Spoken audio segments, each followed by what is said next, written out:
Smith and Mr. P.J. Mulligan. And representing the state of Ohio is Ms. Anna Ferelia and Ms. Jordan Mason. Before we start, we've had numerous pretrials on this matter, and we have an interpreter here that's been involved in all the proceedings. And Robert is here. Robert, do you want to stand up? Robert, you've been involved with the court. Your training and credentials as an interpreter has been reviewed by this court. And you are familiar with the National Association for Judiciary Interpreters and Translators, the Code of Ethics and Professional Responsibility, and you've interpreted here many times in this court. Robert, I want you understand that you are to be a neutral party who is here to facilitate communication, and that you should not offer advice or interject your opinion into these proceedings. Do you understand that? Yes, Your Honor. All right. So with that, is there any objection to Robert being the interpreter for this hearing today? Not on behalf of the state, Your Honor. No, Your Honor. All right. So Robert, you want to raise your right hand? You do solemnly swear that you will interpret accurately, completely, and impartially, using the best skill and judgment in accordance with the standards prescribed by law, and follow the official guidelines established by this court for legal interpreting or translating, and discharge all of the solemn duties and obligations of legal interpretation and translations as you shall answer unto God. Please say, I do. I do. Thank you, Robert. All right. All right. So we're here today for a sentencing hearing. Ms. Candelaria, on February the 22nd, you pled guilty to count 1, which is titled aggravated murder, an unclassified felony, which is potential sentence of life with parole eligibility after 20 years, life with parole eligibility after 25 years, life with parole eligibility after 30 years, or life without parole. You also pled guilty to count 5, endangering children, which is a felony of the 2nd degree, which is punishable by 2 to 8 years and or a $15,000 fine. And there's also the Reagan-Tokes advisements I advised you of, which is whatever sentence this court imposes on count 5 must be served 50% of that number. So we went through that at the plea, so you understand that. All right. At that time of the plea, we requested a pre-sentence investigation report. We received a report from Michael Rahm, R-A-H-M, on February the 28th. I shared it with both the state and the defense. Ms. Ferelia, Mr. Smith, have you had a chance to review this report? I have, Your Honor. Yes, we have. All right. Any additions or corrections to this report by either party? No, Your Honor. No, Your Honor. All right, good. I also have received sentencing memorandums and mitigation reports from the defense by Mr. Smith and Mr. Milligan, and I also received a state sentencing memorandum by Ms. Ferelia. With that being said, is there any additions or corrections that this court needs to review? With regards to the briefs, no, Your Honor. With the briefs, yes. No, Your Honor. All right, good. Ms. Candelaria, are you ready to proceed to sentencing today? Yes, Your Honor. Okay. All right. With that being said, this is the procedure we're going to follow. I'm going to turn to the state first. Ms. Ferelia, you'll put on your sentencing hearing and allow you to present evidence and victim impact statements. And then when I hear from the state and all the state's representatives, I'll turn to the defense. I'll hear from you, Mr. Smith, and anyone who wishes to speak on behalf of Ms. Candelaria. And then I'll hear from you, Ms. Candelaria, and then I'll impose my sentence, okay? That's how we're going to operate. So with that being said, Ms. Fraley, are you ready to proceed then? I am, Your Honor. Thank you. Good morning, Your Honor. We're here on a very tragic case. The state of Ohio has prepared a PowerPoint presentation because the state wants you, when you impose your sentence, that you look at Crystal Candelaria's actions.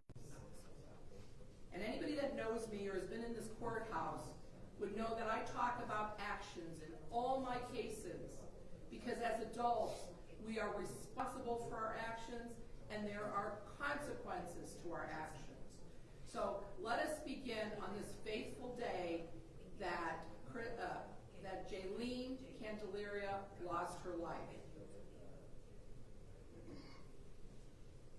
If in fact we would have gone to trial, the evidence was going to show that Crystal Candelaria left the state of Ohio on 6/4/2023. She leaves because there is a receipt that's found in her car that she is in Taylor, Michigan. Unbeknownst to Ms. Candelaria, her neighbors had Ring doorbell, and the Cleveland Police Department Homicide Unit has gone through 648 hours and videos of the Ring doorbell, which you're going to see in this presentation. With regards to Ms. Candelaria, she returns to Cuyahoga County on 6/6 at 7:41 a.m. So at this particular point, we have reason to believe that this child was left alone for 2 days now, and she returns on 6/6/2023. Additional cameras show her again at 11:51 on 6/6 and on 5/24 of 6/6. She is taking a suitcase and now leaving Cuyahoga County. We have a map and a flock camera which shows her on, I believe it's Lafayette and Charter, northbound, at 6/6 at 20.05, which is 8:05 p.m., and that's a flock camera.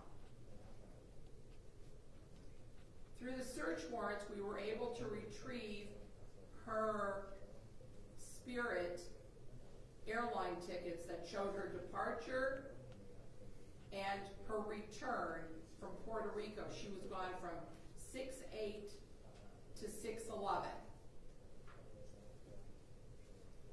And it's interesting, Your Honor, because in the defense memorandum, it says that her abrupt stopping of medications played a significant role in her ability to function as a parent and make sound decisions. So when we look at, these are items from her phone, her actions indicate to us that she is in Puerto Rico having a good time with friends, and that there is not a care in the world about the 16-month-old that was left alone in the pack and play. These pictures show somebody who is showing some discretion and judgment because she's having a good time. Meanwhile, this child is in a pack and play. She returns to Detroit, and while she is in Puerto Rico, the detectives were able to locate on the Ring doorbell that on 6/9/2023 at around 1:04 a.m. in the morning that you hear this child crying.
Candelaria's car. She's returned from Michigan, from Puerto Rico back to Michigan, where she was with one fellow, and then traveled to go see another fellow in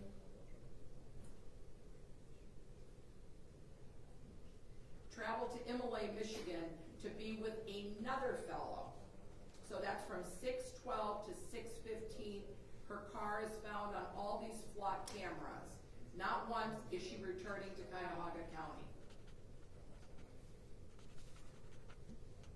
Now we turn our attention to June 16th at 7:36 a.m.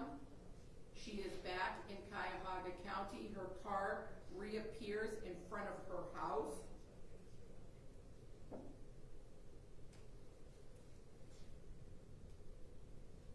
She goes in and she finds her daughter dead. She takes the time to redress her, and then she calls 911. Friday, June 16, 2023, 07:47 and 26 seconds. Police dispatcher call police fire EMS. Police fire EMS. What's that?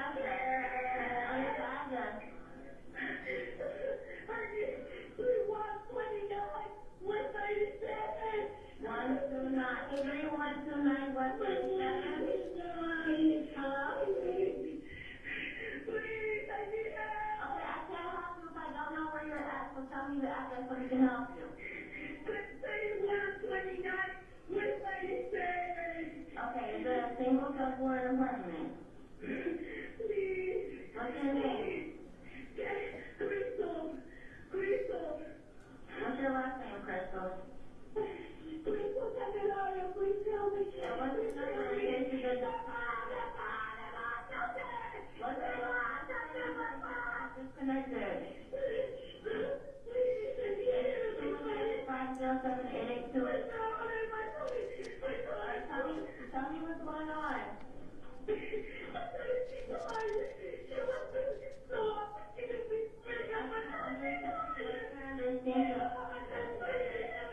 What's going on?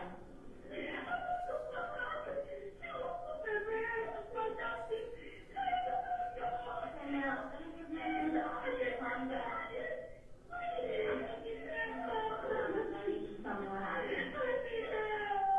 Okay, I'm going to give you a few moments. Calm down. Crystal. Please listen to me so I can help you. She don't respond. She's white. She's white.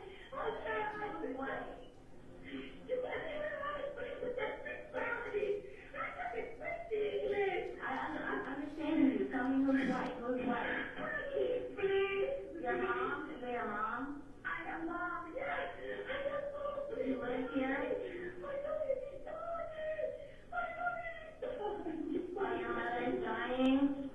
She's dying. She's dying. I don't want to go to school. Stop it, please. I need help. How old is she?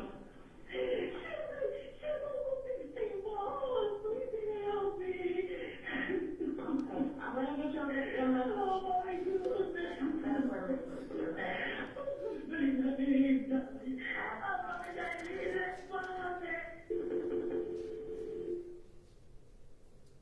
And then she's so overwrought with emotion on June 17th that she picks up and goes back to Michigan to meet up not with the guy that she had gone to Puerto Rico with, but the other guy that she was seeing.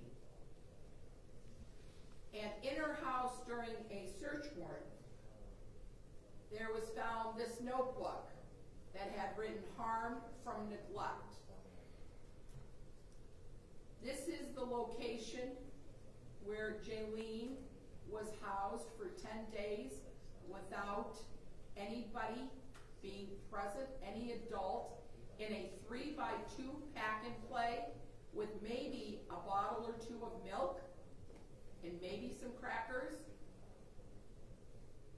And the mattress that was found was urine laden and feces strewn throughout the pack and play.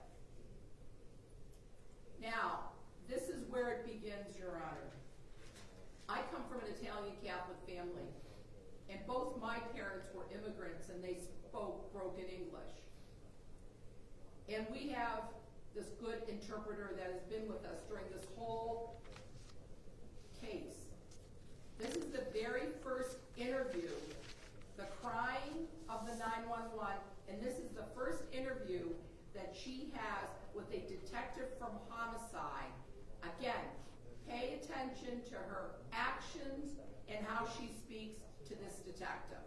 But in the last week, she get a vomiting too. Remember, right now we do mention the vomiting. She get a vomiting the last week, Monday and Tuesday, two times. But I was trying controlling because I know I give to her Tylenol or something, you know, for controlling the vomiting. Okay. Good morning, sir. And This is my supervisor, Sergeant I'm Gomez. taking a little too. I give to her when she got a calorie or vomit. Hola, ¿qué tal? Just to take note, Your Honor, she's So sitting yeah, there, that's and the baby the is situation, covered with a white and sheet after that, on the foot of her feet. she was refusing to the food, and she was with no appetite. I say, oh my God. This I is did- after last Monday and Tuesday Yeah. when she was throwing up? Yeah. Mhm. Okay. Yes. Are you talking about Monday and Tuesday like 4 days ago? Yeah, Okay. that's what, yes. Okay. Yes. Because we almost done this week, so I talk about, Because what this week? This week. Yeah, I talk about it because we almost done, the Oh, we're almost done with this. Yeah. Okay. All right, so that was just Monday and Tuesday of this week. She was throwing up. Yes. And then how was she Wednesday and Thursday? She was with no food, just with a meal because she was refusing. Maybe it's because she get a vomiting 2 days, before. Yeah. So that's why What? I was scary because I say, oh my God, maybe go to the hospital because she doesn't eat anything, and she was lose tiny, her weight. Yeah. I lose, her weight. But right now, this morning when I wake up, she was asleep. She sleep every day 12 hours. Okay. She sleep like at 9 p.m. Okay. to 9 or 10 a.m. Okay. 12 hours. So, in this morning I was sleeping too. I never wake up. She was What happened? What was going on last night? last night she was crying a lot. And I see one moment when I was take a shower, and she was screaming like, I don't know, probably she get a pain. Okay. Maybe. About what time was that last night? Maybe at 7 or 8 p.m. Okay. So she was screaming like, probably for pain or something like that. In this morning when I wake up, I took her in the morning for Jaylene, wake up, and she wake up, and when I see her, I see she looks like a really, really dry, like a, ¿cómo se dice cuando una persona se chupa, o sea, Kind of like, yeah. Oh, like her face was sunken in? So, Yeah. y ahí fue que yo me asusté y dije,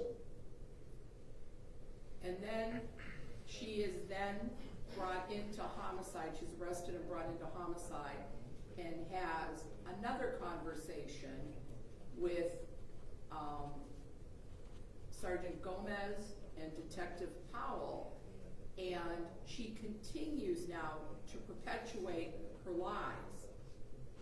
What time did you go to Detroit, Michigan on Monday?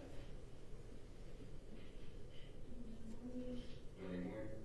Okay. On Monday morning, what condition was Jaylene in? She was okay? Was she awake, asleep? No, she wasn't sleeping. She was sleeping enough?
in Michigan.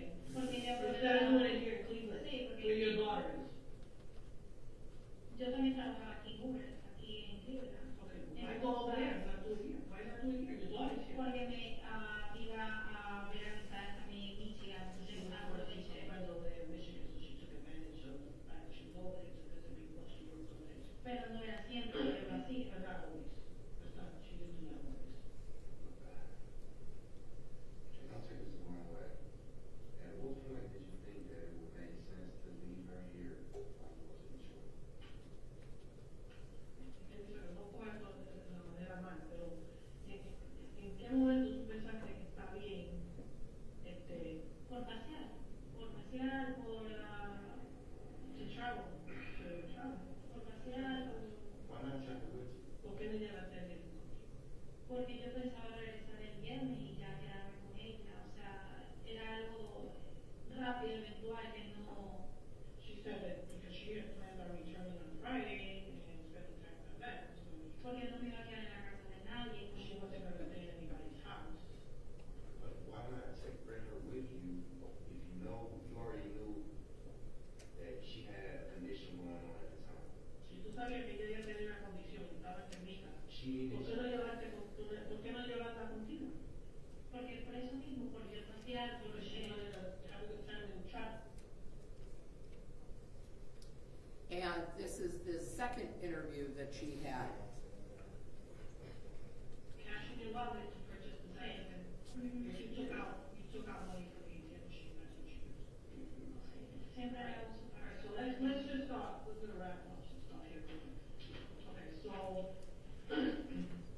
you were at your house in June 16th, okay, the day you were there, you woke up at 7:20 in the morning, right? Él me estaba diciendo acerca de que tiene todo mi seguimiento. ¿Tengo qué? Él me dijo hace un momento en inglés ¿Qué tiene que? que tengo mi seguimiento de donde yo me movilicé y todo eso. Yep, we have you on video, your car, coming home at 7:36 in the morning. What time are we gonna see you leaving your house and when? What's the video gonna show us? When we look at this video some more, Okay, okay, entonces, cuando nosotros empezamos a ver el video, okay, ¿qué este video nos va a enseñar a nosotros? ¿A qué hora tú saliste de tu casa y cuándo? Nos está enseñando tú regresando a las 7:36 de la mañana, pero ¿a qué hora tú te fuiste? ¿Y qué día? Piénsalo bien, porque el video, el video no miente. Okay, so think about it really good because the video does not lie. What is the video going to show us? Is the video going to show us that you left your house on Friday? Because it's showing you coming back, but when is it showing you leaving? Because we're going to look at the video and it's going to show us and it's not going to lie. Think about your answer. Think about your answer. Start off when it's Christmas, this is your time to. Esta es una buena oportunidad tuya para decirnos la verdad, porque nosotros vamos a ver el video. sí, Y si no nos está diciendo la verdad, no lo vamos a ver. Y vamos a ver que tú no estás mintiendo. sí, me está diciendo que va a haber más problemas al respecto. Va a empezar los problemas.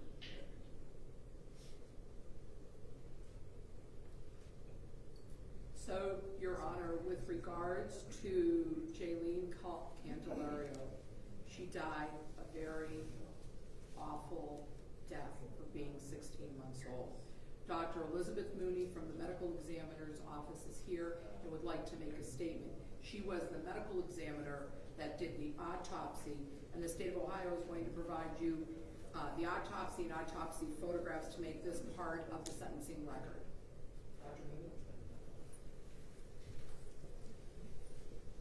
Thanks.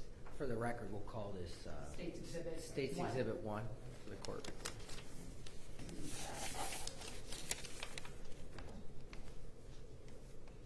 Good morning. Hi, Doctor. For the record, can you say your name and spell it for the court reporter? Yes, my name is Dr. Elizabeth Mooney, and it's spelled Mooney. Hey, Doctor.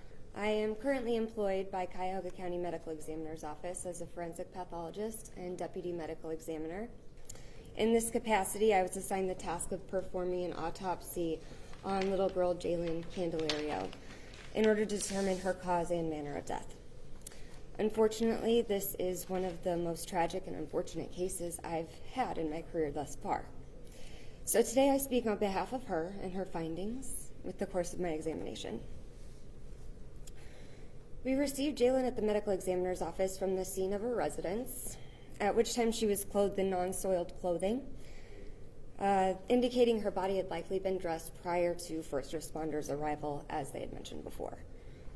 So at autopsy, I examined the body of a very emaciated female toddler. At this point, she weighed 13 pounds. Upon review of medical records, this indicated approximately a 7-pound weight loss since her previous doctor's visit less than 2 months prior to that. The eyes were sunken, and she had temporal wasting in her face.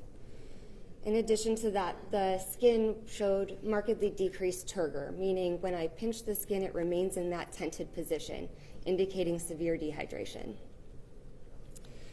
In addition, there was abundant fecal material present, cakes on the fingers, the fingernails, the hands, the feet, as well as the soles of the feet. The same material was found on her lips, which were very dry and flaking, as well as in her oral cavity, caked to her teeth. She did have some diaper rash apparent, as well as fecal material adherent to those areas. Of note, the body was essentially free of significant injury, with the exception of dried excoriations or scratches to the face region predominantly, and whether or not these were inflicted to herself in a conscious or semi-conscious state while she was dying, I'm unable to determine that. Very early decompositional changes were present. This included faint discoloration or green discoloration of the abdomen. These are typically changes that we see within 2 to 3 days following death. No additional changes to suggest that she passed away prior to this were found externally or internally. Upon internal examination, I continued to find evidence consistent with starvation and dehydration. These included pale discoloration of the musculature, which was minimal. There was a decrease in intra-abdominal fat to the point of transparency as her body tried to feed upon itself for nutrients. Her stomach contents consisted of less than 2 milliliters of brown mucoid material. This is about equivalent to the distal part of my thumb, a very small amount. The rest of her bowel just contained patchy fecal material, but very minimal throughout. Her organs, including her liver, kidneys, and thymic gland, showed evidence of stress, specifically microscopically on exam. I found no additional evidence of significant natural disease going on or congenital abnormalities. Following my exam, I submitted body fluids for additional toxicology and chemistry testing, which further confirmed my gross findings that she had passed in a state of severe dehydration. Her kidneys had failed, and she was in a state of ketoacidosis, which leads to coma and eventually death. As such, I determined the cause of death to be just that, starvation and severe dehydration due to pediatric neglect. To come to the exact wording of the cause of death was based on my findings, but also the medical definitions, which I'd like to reiterate here. Dehydration, and specifically starvation, is a lengthy and continuous deprivation of food as to cause suffering or death. Pediatric neglect is the failure of a caregiver to meet adequately a child's basic needs, including physical safety, protection, food, clothing, shelter, education, medical or dental care, and supervision. In other words, neglect for Jalen's basic needs from a caregiver resulted in her death. As such, I ruled this manner to be homicide. Most homicide deaths involve acts of violence inflicted from one person onto another, but this case involves a failure to act appropriately to support another who is dependent on them, falling into a homicidal manner. In the absence of more advanced decompositional changes, I believe that the pain and suffering she endured lasted not only hours, not days, but possibly even a week. This is a pain that comes from an extreme thirst and hunger. It also stems from an inherent terror of isolation or the lack of someone present to provide that. My knowledge on the depth of this suffering may not be as extensive as a medical or a mental health professional, but as a physician with psychiatric and pediatric training, I feel comfortable stating that the deprivation of food coupled with physical isolation and caregiver abandonment would be terrifying. We know that babies and children cry when they're hungry because it's unsettling and it's uncomfortable. That's almost immediately after birth. We also know that children as early as age 4 to 5 months experience separation anxiety, with the most extreme anxiety around 9 to 18 months. Jalen was 16 months old. This feeling of abandonment for days on end, coupled with the pain of starvation and extreme thirst, is a type of suffering I don't think any of us could ever fully fathom. So, as a forensic pathologist, it is said that we are the voice of the dead and given the responsibility to speak for those who can't. So this morning I'm honored to maintain that mission. Thank you.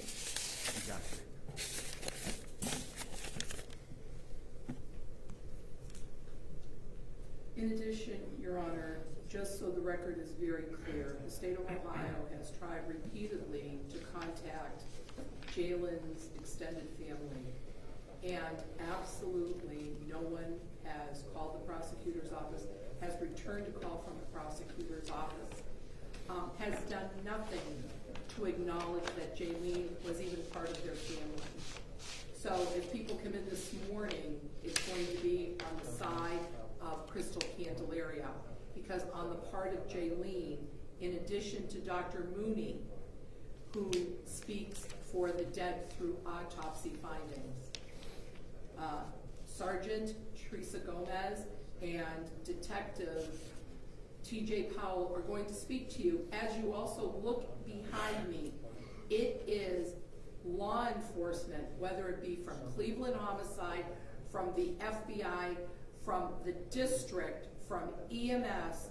These are all the people that participated in this case, and that they are here to be the family for Jaylene Candelario, because her own family did not have the courage to call the prosecutor's office and ask what was going on with their case. They were more concerned with their own daughter.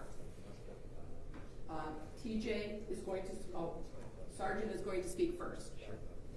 Do you want her to come to the podium? Absolutely. Same thing, Sergeant, just say your name and spell it for our court reporter so she can have an accurate spelling. Teresa Gomez, Teresa Gomez.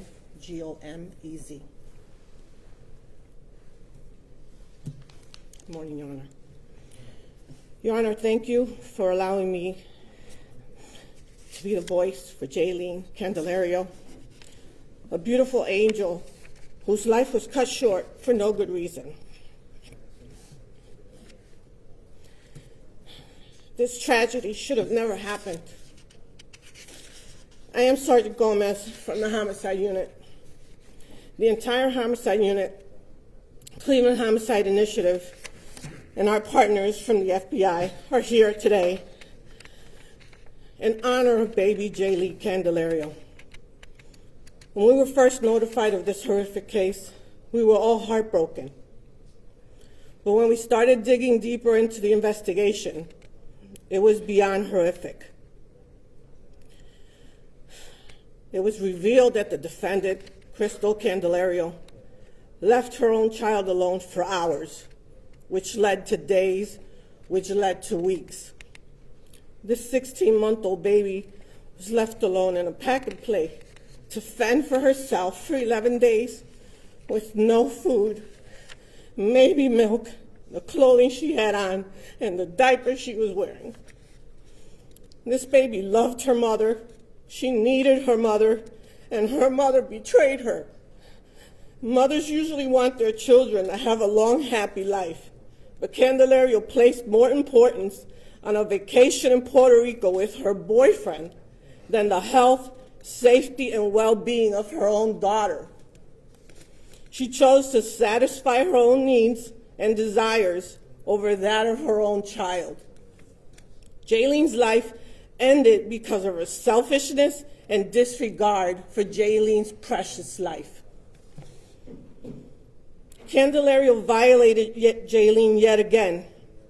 when she placed her little body in a clean outfit in order to orchestrate this facade that she was trying to portray for the investigators, either before or after she called 911.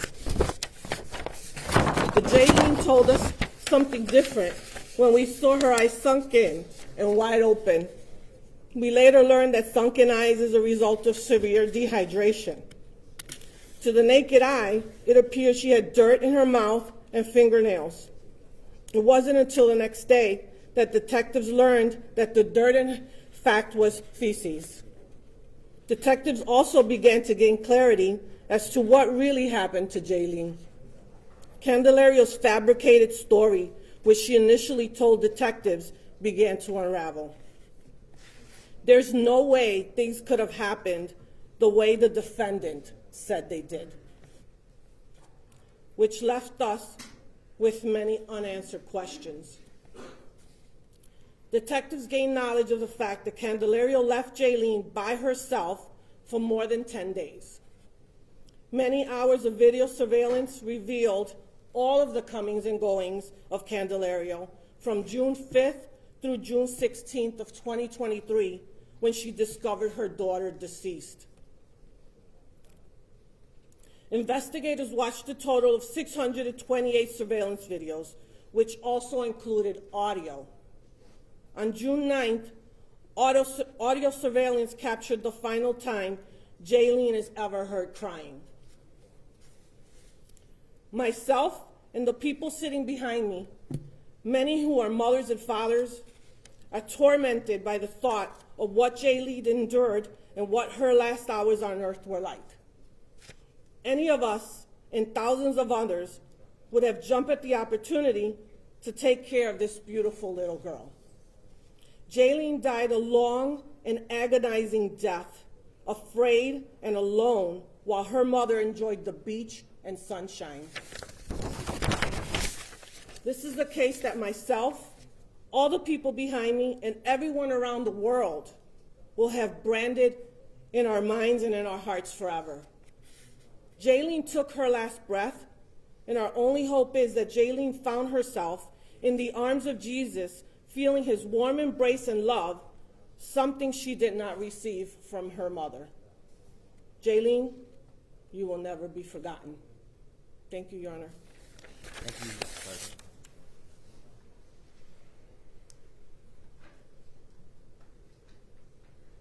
And Detective Powell. Sure.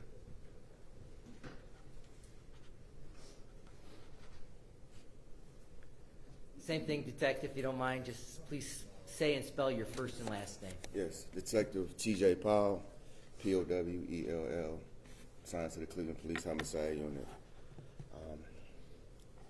I was the lead detective investigator on this case, and I can honestly say, Your Honor, in my 17-year career as a Cleveland police officer, this by far is the most horrific case I've ever had to investigate. Now, I've been a detective for 10 years. First and foremost, I want to thank the entire homicide unit, the entire Cleveland Police Department, prosecutor's office. As you see, we're here, we're Jaylene's voice. Unfortunately, there's no family on our side, but we're her family. I wrote a short poem, just something in commemoration of Jaylene's life. J is for the justice that'll be received today. A is for the angel wings she earned on that joyful day. I is for the incremental repetition, build-up of suspense for an innocent bystander's death that clearly makes no sense. L is for the lack of love while alone for 11 days. Y is for a young life that was taken away. N is for new eternal life Jaylene gained on that day. No child should ever have to die this way. Jaylene's life truly mattered. Unfortunately, she died trying to survive off of her own urine and fecal matter.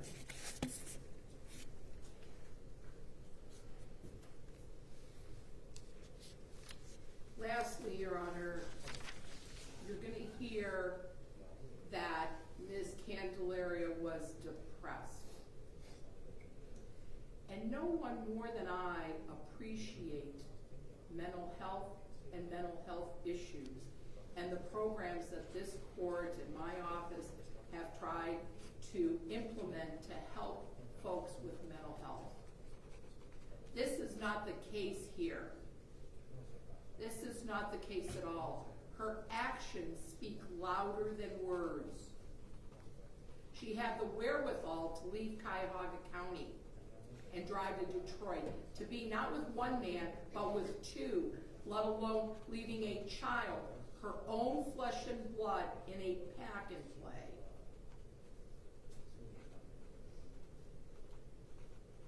And during the time that she has been locked up, she has been making plans for the future, talking to other folks at other jails, other prisons. She had a conversation, which I find more disturbing than not, but on November 26, 2023, instead of wrought with emotion, wrought with guilt, crying about the death of her child, she's talking with a friend about her trip to Puerto Rico and what a blast it was and how much the car cost. And they got a truck versus a car, even though it was more expensive. And they were concerned about the other woman that was on the trip because she liked to spend money. And they spent money on food. There was never mention about her daughter in her phone calls. And in fact, on January 6th of 2024, she's talking to her mother, who she repeatedly talks to. And they talk about God. God is forgiving. God is this. You also have to take responsibility for your actions. And God isn't in the courtroom. That's why we have judges, and that's why we have the law, because we have to follow the law. But this is what she says, because, you know, she wants to make us believe that she doesn't understand the English language.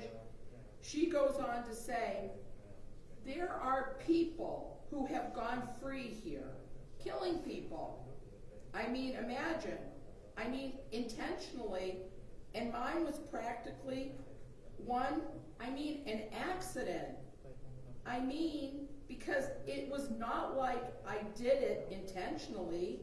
It's not like I picked up a gun or a bat or the girl bled or something like that. That's it. It was practically the same thing that happened to me a few days prior. I had the same thing happen to me days prior. And I mean that day that it happened. That same situation happened. Were you starved when you were in Puerto Rico, Miss Candelaria? Did you not have a glass of water to drink when your mouth was parched? It is really pretty pathetic, Your Honor, because, you know, we always stand before you and say that the purposes and principles of sentencing are to punish the offender and to protect the public. And, you know, in the sentencing memorandum, the defense says, well, she's not going to do it again. Well, no, she's not going to do it again because she's going to prison. But it's the fact that she did it in the beginning that sticks with us. You don't do that. She was a mother. She got a title that means something in this world. Animals take care of their infants better. The thought of this child dying every day while she's having fun, humanity can't stomach that. And those are the actions that need to be punished. She abandoned her daughter and left her for dead. So, yeah, she didn't see blood. She didn't see the aftermath of a baseball bat. But what she did see were her eyes open, looking at her, saying, why did you do this to me? Thank you, Your Honor. Thank you, Ms. Ferreira. Okay, we're going to turn now to the defense. Mr. Smith. Thank you, Your Honor. May it please the court, everything that I'm about to get into here today, and my client agrees with me, is no justification for her actions. And what the prosecution said, actions matter, and these actions are narcissistic, selfish, abhorrent, absolutely worst parenting imaginable. She pled to aggravated murder. She pled to child endangering. So everything we're about to tell you is mitigation. Just to kind of give you an understanding of who this person is. So she came over from Ecuador 2016 with her grandmother. She was here for a few years. Her parents came over and they lived together. She had her first daughter, Amaya, while she was married. She subsequently got divorced, was a single mom raising Amaya. Met the father of Jaylene in Ecuador. They had a relationship that unfortunately turned violent. While she was pregnant with Jaylene, he became physical with her. She came back to Cleveland and never see him again, gave birth to Jaylene. He was never involved in Jaylene's life. She had 2 daughters on her with the help of her parents. She was struggling emotionally, physically, trying to work, support these children. Fast forward to 2023. It's just overwhelming. She even tried to harm herself. Took 20 Motrin. Ended up in Metro. In early February of 23, after spending just a few days in her room alone, her mother went to check on her, asked her what was going on. Her whole side of her body was numb. Didn't know what was going on. They took her to Hillcrest Hospital. She was admitted there, and they were doing some evaluations for her migraines. She was complaining about headaches and weakness, facial drooping. Thought it was possible stroke. They put her on IV Depakote, which is an anti-seizure, also used to treat manic disorder. And at the end of the day, after evaluations, she was clean, nothing wrong with the brain. They gave her oral Depakote and Effexor, 2 antidepressants, and sent her home. She was not very clear on what those were, but she was taking them supposedly as directed. And then she returned to Hillcrest Hospital again in March, and there was a note from the doctor saying that she should have had plenty of Effexor, but she's saying that she's out and she needs more, and she's coming back with these same problems. So they had her evaluated again, and they were saying that her anxiety and her stress was the trigger for these physical manifestations to what was happening to her, for the loss of sensation in the side of her body, the numbness. And they prescribed her more Depakote, more Effexor, and also Atarax to help her sleep, because she wasn't sleeping. And this is in March of 2023. And, take the medications as prescribed. And then medications ran out. She wasn't feeling any better. They weren't working. She stopped. Not supposed to do that with these drugs, Your Honor. These are very serious mental health drugs. And you need to be tapered off of these medications, or there could be some side effects. Not only the side effects, but the actual underlying conditions that she may have had or been suffering from are also going unmedicated at this time. And then we get into her trip. And, I'm not going through that again. That's the worst thing I've ever heard. And I commend the prosecution and the detectives for their work. It was unimaginable, terrible, and I feel for all you guys having to do with that too, and her family as well. It's when the prosecution showed pictures of her on her trip. Pictures can be deceiving. Personally, for having myself suffer from depression and anxiety, you can't tell what a person's going through from a picture, what they're dealing with on the inside. And I'm thankful for the support that I had from my family, my friends, my doctors. She didn't have any of that. She was hiding it from herself, from her parents. Nobody knew what she was suffering from. Her doctors even thought it was migraines and possible strokes. And to be honest with you, when I first met her, Your Honor, after this happened in June I met a person that was devoid of emotion. Just when after hearing what had happened on the news, and then I get the call, she wants to meet with me, and I go talk to her, it was not what I expected. She had no emotion. She couldn't explain anything. I had no idea who I was talking to. But I'll tell you right now, this is not the same person. This person now is compliant on her medications. She's been taking them through the prison throughout the whole time that she's been in here.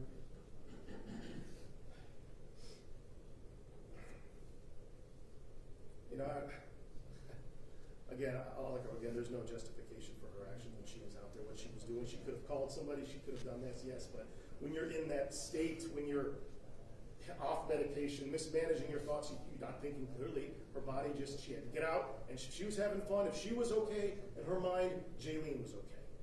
You know, of course that's not the case.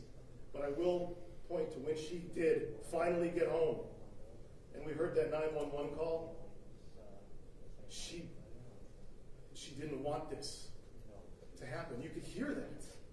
Screaming, help me, my daughter's dying. Yes, because of your actions, because of what your choices were.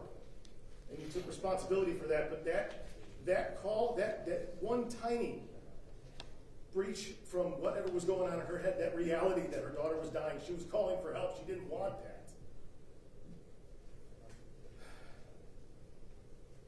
And again, Your Honor, she took responsibility. She pled aggravated murder. She pled to child endangering. Nothing's going to bring Jaylene back. She knows that. So then, yeah, after the fact, in her state, she was telling detectives whatever. She thought she had another daughter. She had a Maya she had to think about. She had her parents. And then the prosecution saying that nobody's here on behalf of Jaylene. That's wrong. Her parents are here. They love that girl. They love Jaylene. Her mother loved Jaylene. She didn't deserve what happened to her. Nobody does. But they're here to talk on behalf of Jaylene as well. They loved her.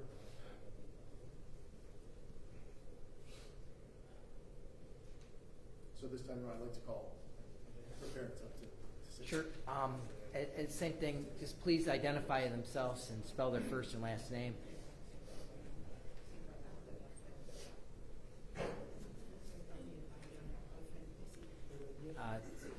Do we need an interpreter? Yes, sir. Robert, are you okay? Okay. Good morning. I'm going to ask, would you like to go first then? I'll ask you to identify yourself Yo first. solo voy a hablar. She's just Yo solo voy a just hablar. here. Oh, okay, got it, go ahead, sorry. No, Luis. Yo. Okay. Can you please say your name? ¿Puedo indicar su nombre? Katie Torres. ¿Mi nombre? Katie Torres. Okay, and can you spell it for the record, Robert? Puede deletrear K con K. K. K-A-T-Y, ¿cierto? K-E-T-T-Y. K-E-T-T-Y. ¿Y Torres con S o? Con S. Torres, Torres. Okay, and present with her is her husband and his name? ¿Y junto con él es su nombre, señor? Tu nombre. ¿Cómo? Tu nombre. Clever Candelario. ¿Cómo? Clever Candelario. Clever Candelario. Él no Clever escucha bien. Él no escucha bien. Tiene un problema de audición. This gentleman has a hearing problem. Okay, that's fine. Okay. Okay, Clever con C. Con K. Con K. K-L-E-B-R. K-L-E-V-E-R. ¿Y el apellido? Candelario, con C. Candelario. Same as that. Gotcha. All right. You're good? All right, go ahead. Okay. Bien, señor. Gracias por hablar. Excelentísimos jueces de la Corte, Honorable Judge of the Court.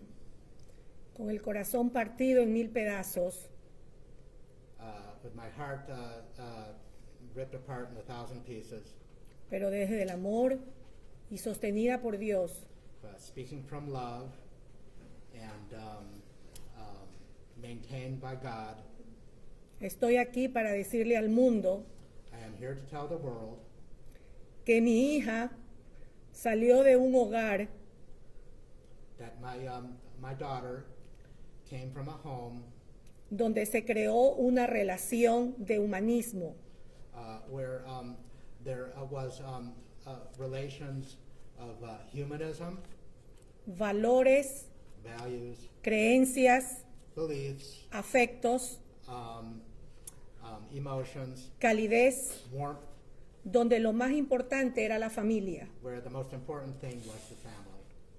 Cristel creció y se formó Crystal grew up and was educated en un ambiente sano junto a sus padres. in a healthy environment together with her parents, Protegida y amada. protected and loved. Realizó sus estudios en nuestro país natal, Ecuador. She studied and was educated in our native country of Ecuador, Escogiendo la misma profesión de su abuelo y sus padres.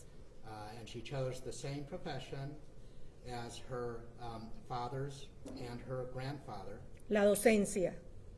teaching. Sus años de edad adulta fueron marcados Her years as an adult were marked by por problemas de salud física y sentimentales. both physical and emotional problems Que no siempre terminaron de la mejor manera. that didn't always end up in the best way. Su salud emocional se vio afectada en más de una ocasión. Her emotional health was affected on more than one occasion. Pero entre trabajo, responsabilidades y el día a día, But between her work, her other responsibilities, and her day-to-day life, en un ir y venir, no logró priorizar la importancia de un tratamiento continuo.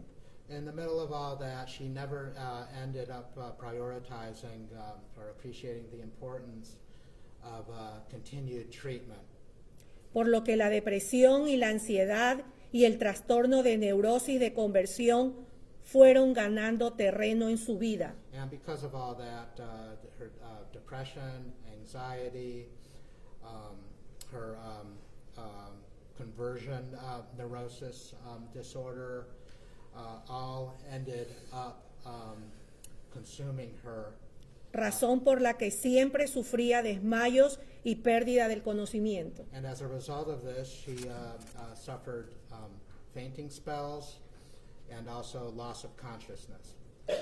Con esto no quiero victimizar ni justificar a nadie, In saying this, I don't want to victimize or justify anyone. solo mirar el yo interior de quien hoy está aquí sentada y siendo juzgada. I only want to give a glimpse of the interior person, the ego of someone who is seated here and who is being judged. Señores, las enfermedades de salud mental no se reflejan en el rostro. Ladies and gentlemen, the sickness, a mental health illness is not reflected Ni in en una- someone's face, Ni en una foto. and also not in a picture, in a photo. Nacen y se quedan en el alma It arises and remains in the soul. solo un tratamiento a tiempo y eficaz con ayuda de terapistas y médicos ayudan a mejorarlo. And only timely and effective treatment by therapists and doctors can help to improve those conditions. Mi hija no tenía calidad de vida My daughter did not have a good quality of life porque ella no podía pausar el trabajo. because she couldn't stop working. Nunca nadie imaginó que este sufrimiento terminaría en tragedia.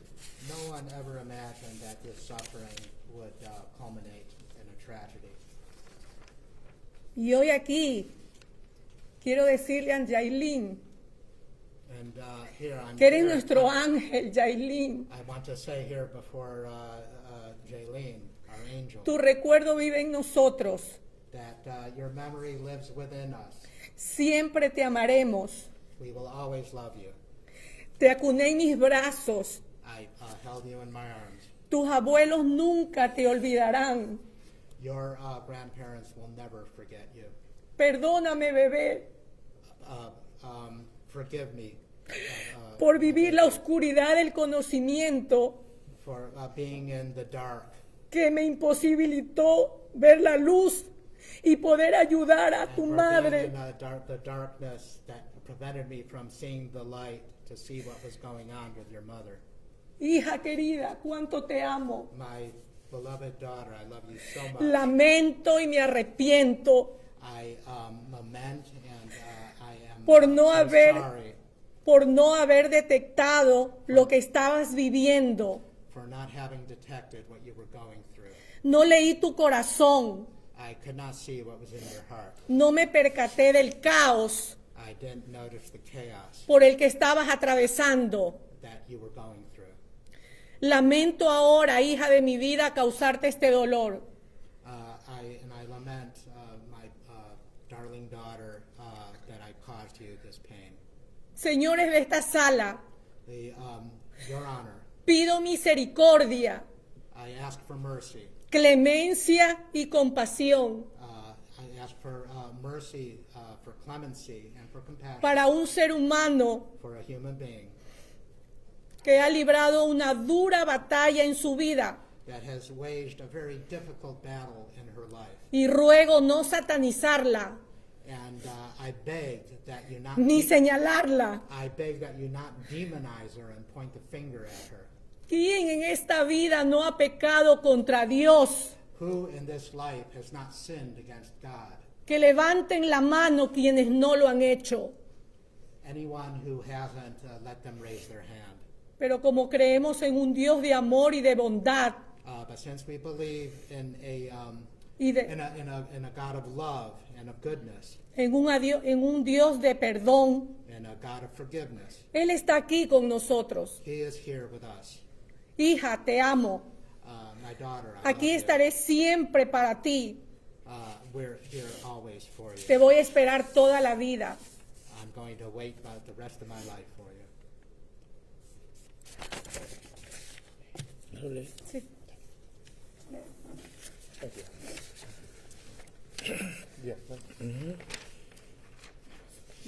Un momento.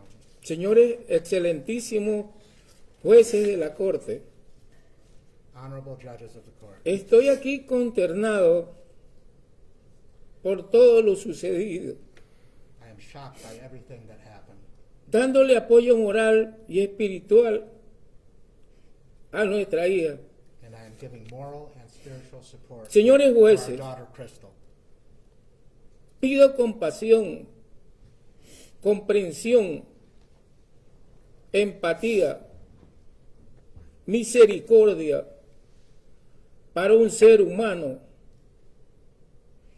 que ha tenido una etapa de su vida cargada de mucho estrés y preocupaciones. Gentlemen judges, Las enfermedades mentales Gentlemen judges, I ask for compassion, understanding, empathy, and mercy for someone who is going through a stage of stress and mental and emotional illness and worries. Las enfermedades mentales y emocionales no avisan. Mental and emotional illness does not give warning. Cada persona es un mundo Each person is a world unto herself. y el mundo interior de mi hija And the inner world of my se daughter convulsionó was shaken sin darnos cuenta. without our having realized it. La depresión, la ansiedad, Depression, la envolvieron hasta hacerle perder el juicio y la razón. depression and anxiety consumed her to the point of depriving her of good judgment and reason. Aquí está mi hija Cristel, que también tiene un motivo Sí. para seguir adelante. Here's my daughter Crystal, who also has a motive to go forward with your help. Con la ayuda de ustedes y esa razón, With your help and with this motive, se llama Amaya, her name is Amaya. que tiene 7 años She is 7 years old, y espera ver a su madre and she hopes to y abrazarla see her mother and hug her very soon. muy pronto. Very soon. Ruego a ustedes, imploro, perdón, suplico, comprensión. I beg for your help, forgiveness, and understanding.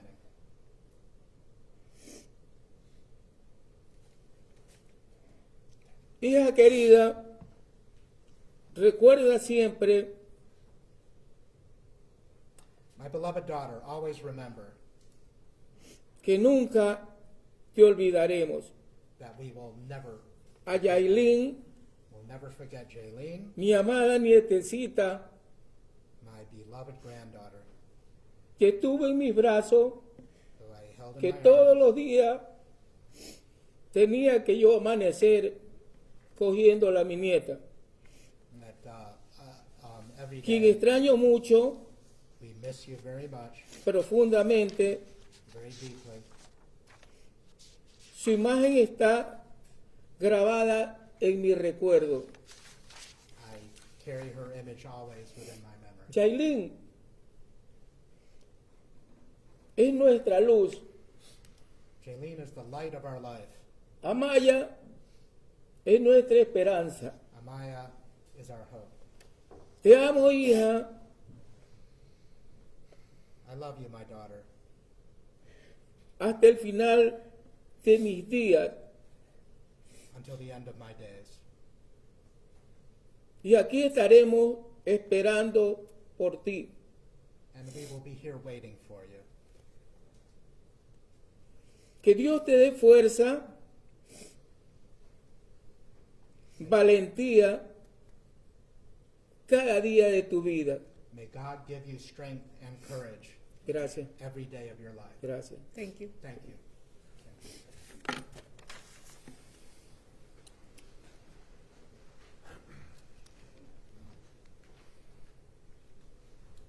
Now, Your Honor, just in quick conclusion, when you're contemplating your decision, she was obviously struggling with something that she wasn't aware of. Doctors weren't aware of, her family was unaware of. It's again, not a justification for what she did. But when she finally returned home and called 911, that fear, and also, it wasn't mentioned earlier in the recording, she was told to perform CPR and she tried to bring her daughter back, or tried to do whatever she could. And I asked her too, recently, hey, if that would have been successful, had the paramedics or yourself been able to revive Jaylene and she was still here, do you think you belong here in jail? Absolutely, she said. She said, I don't know, but I was thinking, I don't know, I can't put myself back into that state of mind I was in. She hates herself for it, she thinks of her daughter, and I actually will let her speak now. Thank you. Ms. Candelaria, you want to stand up and address the court?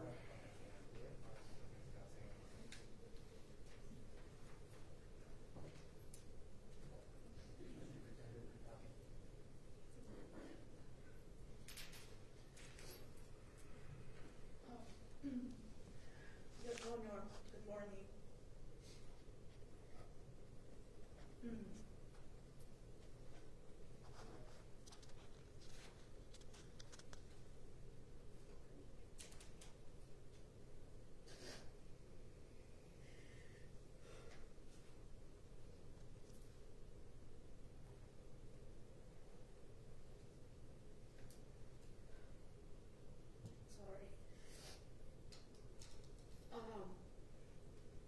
mucho dolor que tengo con respecto a la pérdida de mi bebé Yailin. There's so much pain that I have in regards to the loss of my baby, Aileen. Estoy muy dolida por todo lo que pasó. I'm extremely hurt about everything that happened. No estoy tratando de justificar mis actos, I am not trying to justify my actions, pero nadie sabe cuánto yo estaba sufriendo but nobody knew how much I was suffering y por lo que estaba pasando. and what I was going through. Todos los días le pido perdón a Dios y a mi hija, Yailin, Every day I ask forgiveness from God and from my daughter, Jaylene.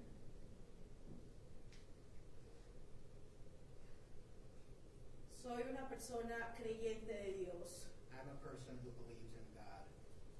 y reconozco hoy que todos y todas, muchas ocasiones, somos tentados por el enemigo. And I recognize today that all of us, are sometimes subject to the enemy.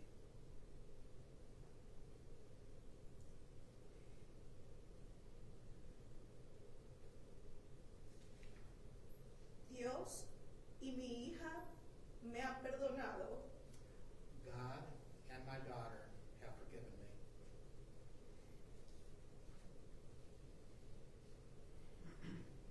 Quisiera pedir perdón también a mi hija Amaya I would also like to ask Amaya, my daughter Amaya, for forgiveness. y a mis padres. And I'd like to ask my parents for forgiveness.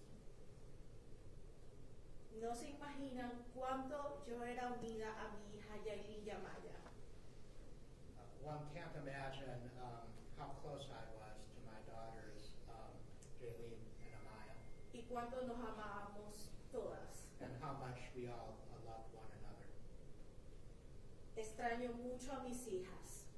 I miss my daughters very much.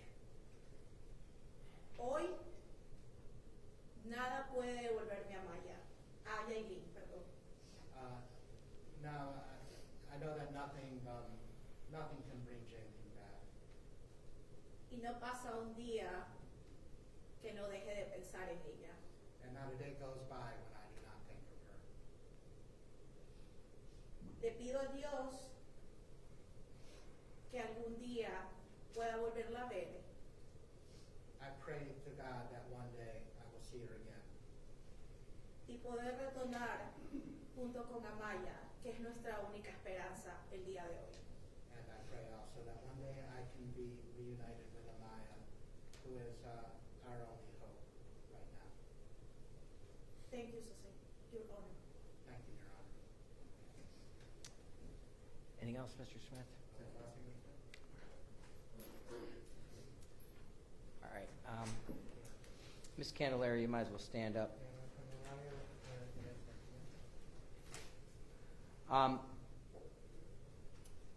This court has to impose a sentence here today. And the first thing a judge has to do is look at the purposes and principles of sentencing. That is, the sentence must comply with these purposes and principles under our revised code 292911A. The overriding purposes is to punish the offender and protect the public from future crime by this offender and others, using the minimum sanctions that the court determines accomplishes this purpose without imposing an unnecessary burden on state or local government resources. I always have to consider the need for incapacitation, deterrence, rehabilitation, and restitution. The sentence should be commensurate with and not demeaning to the seriousness of the offender's conduct, its impact on the victims, and consistent with sentences for similar crimes by similar offenders. Ms. Candelaria, I am not sentencing you today based on your race, your ethnicity, your gender, or your religion. Do you understand that? Yes.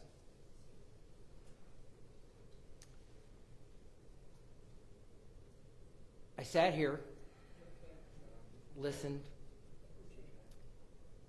and I'm looking in the back of this courtroom, and I think of Dr. Mooney's statements to me,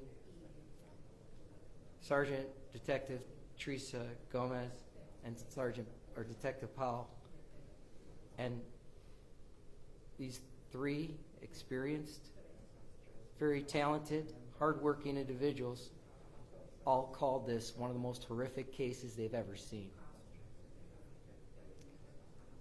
I look in the back of this courtroom and I see law enforcement, I see individuals who have worked on this case, who are here because it's also affected them and how horrific this crime is.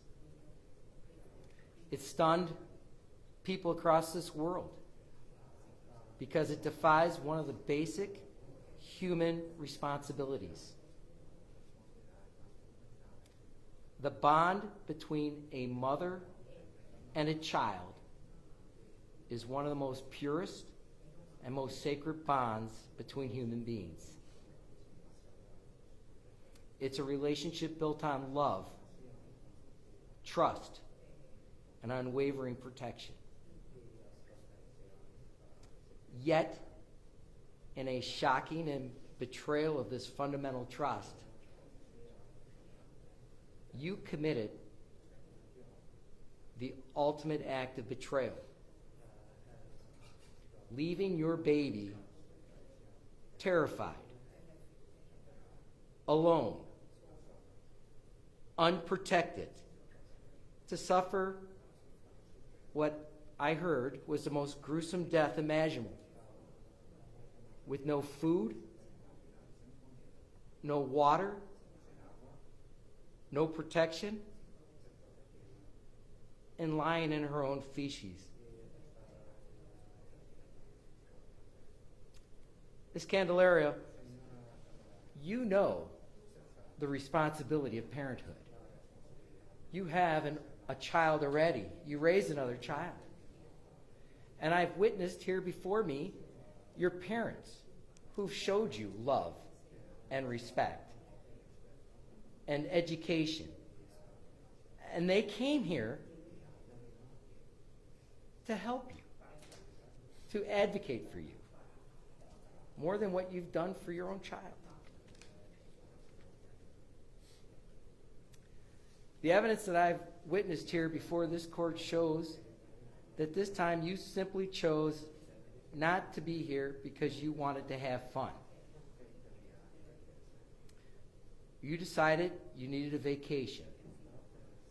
And what followed was absolute depravity. You left your baby, Jalen, trapped in a pack and play without food and water for 10 days. This wasn't simply an oversight. You could have saved Jalen's life many times. You could have found someone to watch her while you were gone. You could have taken her with you. While you were in Detroit or Puerto Rico, you could have called someone in Cleveland and told them that Jalen needed help.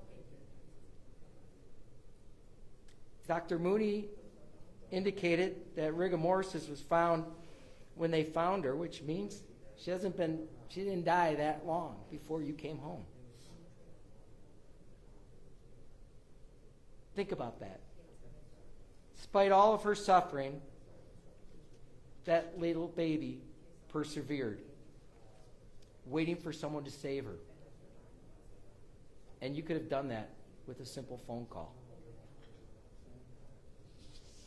Instead, I see photos of you on a beach while your child was eating her own feces in an attempt to survive. Photos mean something.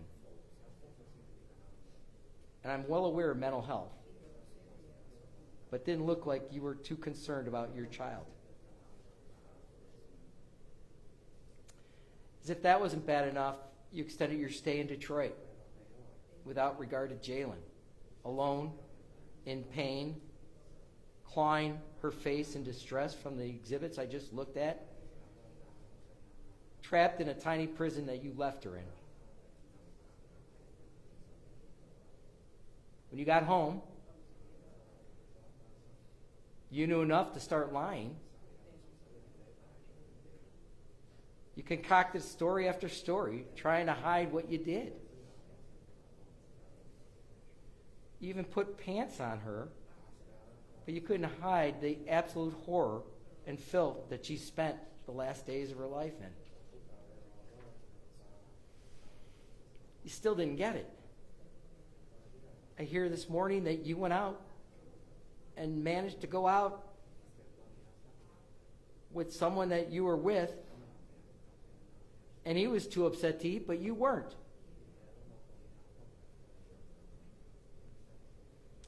And then I hear that you're in jail and you're telling people, well, I can't wait to get home.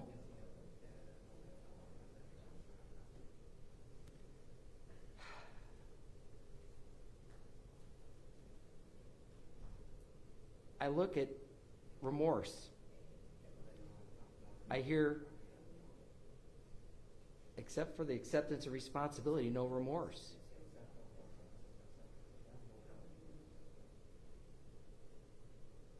As a court,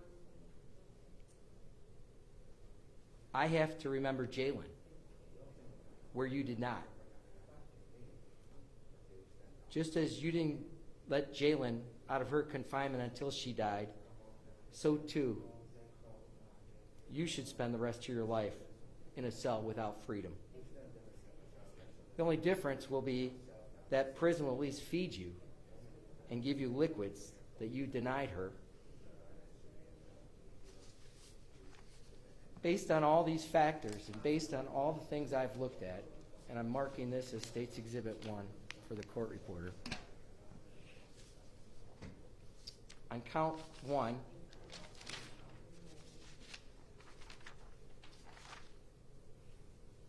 aggravated murder, I'm going to sentence you to life in prison without the possibility of parole.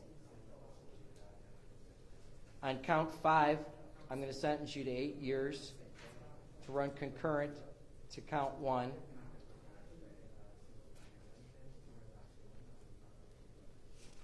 I'm going to tell you, Crystal, this is probably one of the most difficult, horrific cases to listen to hear, and to see.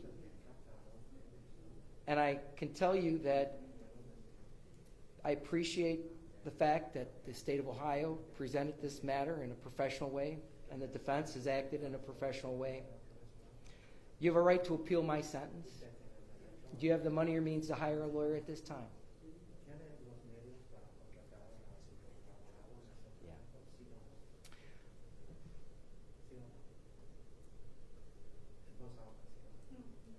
No. All right. I'll appoint a lawyer to represent her on appeal. And on the endangering children, because of the Reagan-Tokes thing, it would be 8 to 12 years. That would be concurrent with the aggravated murder, which is life without parole.